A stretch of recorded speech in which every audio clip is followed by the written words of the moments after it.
आज मंत्र संख्या 5 का स्वाध्याय किया गया।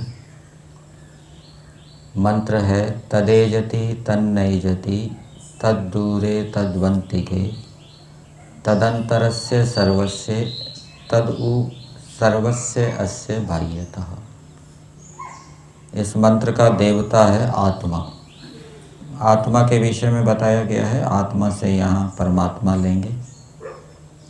और ये भी बताया है कि वो परमात्मा विद्वानों के निकट है और अविद्वानों के दूर है। निकटता और दूरी कई प्रकार की बताई गई है। स्थान की निकटता होती है, काल की निकटता होती है और ज्ञान की भी निकटता होती है। परमात्मा स्थान की दृष्टि से तो सबके निकट है, चाहे विद्वान हो चाहे अविद्वान हो, क्योंकि परमेश्वर सर्वव्यापक है। काल की दृष्टि से भी परमेश्वर सबके निकट है, विद्वानों के निकट भी है, अविद्वानों के निकट भी है। हर समय उनके साथ रहता है, हर समय उनको प्राप्त है। परंतु ज्ञान की दूरी है। तो जो विद्वान लोग हैं वो ईश्वर को जानते हैं और जो अविद्वान लोग हैं वो ईश्वर को नहीं जानते। इस रूप में परमेश्वर उनसे दूर है। मंत्र के अंदर परमेश्वर के विषय में कई बातें बताई है। परमेश्वर हिलता डुलता नहीं है, सारे जगत को हिलाता है, विद्वानों के दूर है, समीप है, विद्वान उसको जानते हैं, अविद्वानों के दूर है। और वो सब पदार्थों के अंदर भी है, बाहर भी है। तो ये बातें किस लिए बताई जा रही है परमात्मा के विषय में? इसको बताने का प्रयोजन क्या है, इसको बताने का तात्पर्य क्या है? तो वो हमें भावार्थ से पता लगेगा। तो भावार्थ में दिया है, हे मनुष्यों, वह ब्रह्म मूढ़ की दृष्टि में कंपता जैसा है। जो मूढ़ व्यक्ति हैं वो ऐसा मानते हैं कि परमेश्वर हिलता डुलता है, कांपता है। वह आप व्यापक होने से कभी नहीं चलायमान होता। तो परमेश्वर व्यापक है, अर्थात कोई भी स्थान ऐसा ना हो जहाँ परमेश्वर ना हो। इसलिए परमेश्वर के चलने की बात नहीं हो सकती। चलना वहाँ होता है जहाँ कोई वस्तु नहीं होती, वहाँ वो चल के जाती है। परमेश्वर सर्वत्र भरा हुआ है, इसलिए कोई स्थान ऐसा है ही नहीं जहाँ परमेश्वर को चलने की आवश्यकता हो। इसलिए परमेश्वर कभी चलायमान नहीं होता।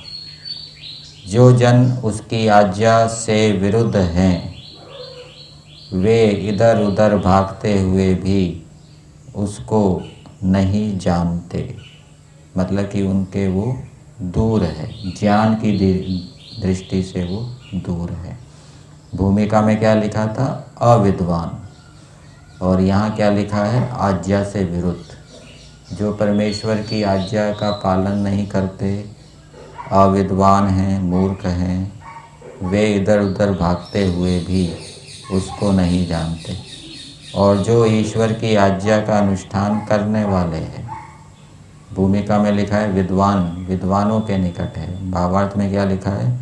जो ईश्वर की आज्ञा का अनुष्ठान करने वाले हैं। तो विद्वान वही है जो जानकर उसके अनुसार अनुष्ठान करता है, वो विद्वान है। जो जानकर उसके अनुसार अनुष्ठान नहीं करता वो विद्वान नहीं है। वे अपने आत्मा में स्थित अति निकट ब्रह्म को प्राप्त होते हैं। जो ब्रह्म सब प्रकृति आदि के बाहर भीतर अवयवों में अभिव्याप्त होके अंतर्यामी रूप से सब जीवों के सब पाप पुण्य कर्मों को जानता हुआ। ये बात मंत्र के शब्दों के अंदर नहीं दी, ये तात्पर्य है। परमेश्वर सब जगह व्याप्त है, सबके बाहर भीतर व्याप्त है और उसके साथ साथ न्यायाधीश भी है, कर्माध्यक्ष भी है, सबके कर्मों का हिसाब रखता है, फल देता है। तो जानता हुआ यथार्थ फल देता है, वही सबको ध्यान में रखना चाहिए। और इसी से सबको डरना चाहिए। तो मंत्र के अंदर जो परमेश्वर के विषय में बातें बताई, तो उसका प्रयोजन ये है कि ऐसे परमेश्वर को सब मनुष्य ध्यान में रखें। ठीक है ना, परमेश्वर का ज्ञान रहे कि परमेश्वर न्यायाधीश है, कर्माध्यक्ष है, कर्मों का हिसाब रख रहा है, अच्छे बुरे कर्मों का फल देगा, और इसी से सबको डरना चाहिए।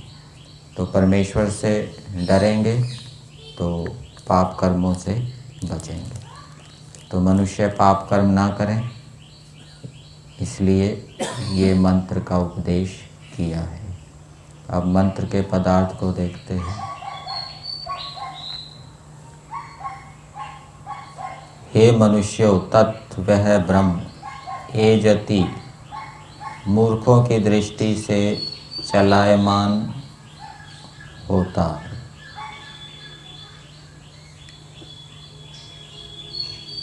एजरी धातु है, एजरी कंपने अर्थ में, वैसे उसके रूप आत्मपद में चलते हैं एजते, यहाँ पर एजति रूप दिया है। इसका अर्थ अंतर्भावित निजंत के रूप में भी किया जाता है। तद एजति मतलब वो ब्रह्म परमात्मा सारे जगत को चलाता है, गति देता है, स्वयं गति नहीं करता। यहाँ पर संस्कृत भाग में दिया है कंपते चलति मूढ़ दृष्टया। एजरी कंपने धातु है और कंपन का अर्थ कर दिया चलति, चलता है, मूर्खों की दृष्टि से परमेश्वर चलता है। तन्ना एजति अपने स्वरूप से ना चलायमान और ना चलाया जाता है। परमेश्वर खुद तो हिलता डुलता है नहीं, ये यथार्थ है, और किसी के द्वारा हिलाया डुलाया भी नहीं जाता।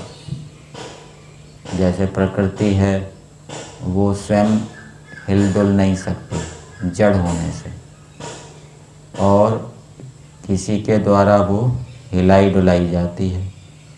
तो परमेश्वर चेतन होने से हिल डुल सकता था, ये उसमें सामर्थ्य था, परंतु वो क्योंकि सर्वव्यापक है इसलिए वो हिलता डुलता नहीं है, स्थिर रहता है, और किसी के द्वारा हिलाया डुलाया भी नहीं जाता। वहाँ पर भी वही कारण रहेगा, सर्वव्यापक होने से। फिर आगे दिया है वह दूरे अधर्मात्मा अविद्वान योगियों से दूर, अर्थात करोड़ों वर्ष में भी नहीं प्राप्त होता। तो जो अधर्मात्मा है, अविद्वान है, अयोगी है, यही तीनों शब्द चौथे मंत्र के भावार्थ में दिए थे। जो धर्मात्मा, विद्वान और योगी है वो ईश्वर का साक्षात अनुभव करते हैं।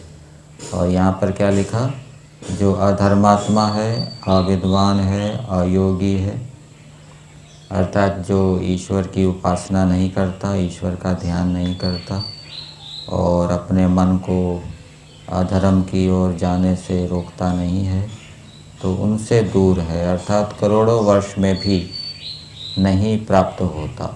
नहीं प्राप्त होता मतलब वो उसको जानते नहीं हैं, उसका साक्षात्कार नहीं करते।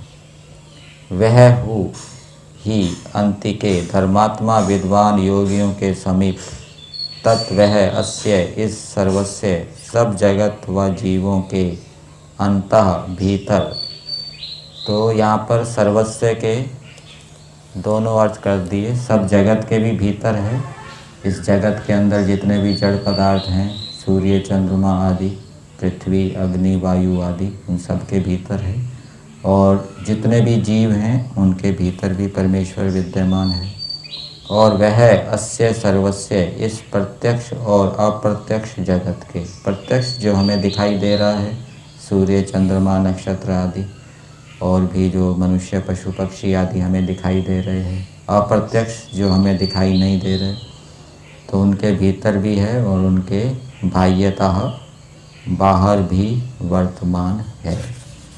तो ऐसे परमेश्वर को जानकर कि परमेश्वर सब जगह बाहर भीतर परिपूर्ण हो रहा है, न्यायाधीश है, कर्माध्यक्ष है, तो उसको ध्यान में रखते हुए, उसकी दंड व्यवस्था को ध्यान में रखते हुए पाप कर्म से बचना चाहिए और सदा उसकी आज्ञा का पालन करना चाहिए। ये मंत्र का तात्पर्य है।